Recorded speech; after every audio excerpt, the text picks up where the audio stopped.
If you know me and you watch my channel, you already know how excited I am for this palette.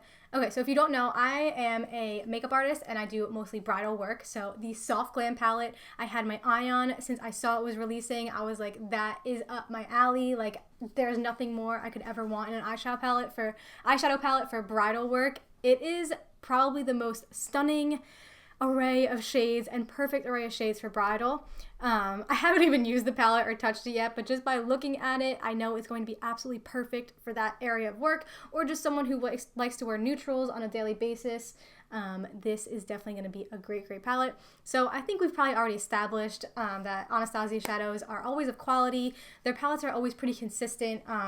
So I don't think there's going to be like a debate here whether this palette is going to be like good in terms of formula or not. So what I'm going to do, I'm probably going to do a couple swatches and just talk about it a little bit and compare it to Modern Renaissance. Then maybe I'll do like a classic bridal look with it, since that is the vibes I'm getting from this palette. So let's just jump into all of that.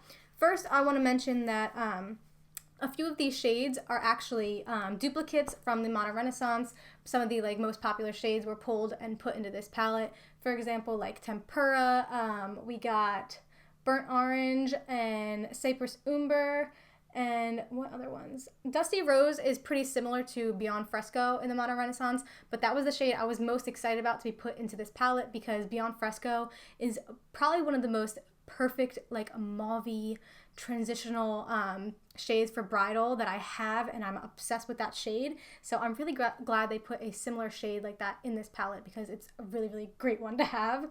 I am really excited about Rustic being in this palette because I feel like Modern Renaissance was definitely lacking a shade like this. It leans like a little bit more neutral of a brown. I feel like pretty much all the tones in Modern Renaissance are really super warm, so it's good to have a shade like this to kind of tone down a look or just go a different route with it. And we absolutely needed a black in this palette. Modern Renaissance was definitely lacking that. So this palette and Modern Renaissance can definitely, although they look similar, they can definitely be worked together to create some really beautiful looks. I know just looking at them, they might look pretty similar just when you have them together, obviously, because they have some of the same shades in them. But they're definitely different enough to be worked together and create really fluid, cohesive looks. And then these three shimmer shades are absolutely gorgeous. We have like a perfect gold shade, and then these like pinky, like mauve type shimmers, beautiful shades. So I think for obvious reasons, we're all excited about those three. So I'm just gonna go ahead and swatch these, and then we're gonna jump into the look and see how this goes.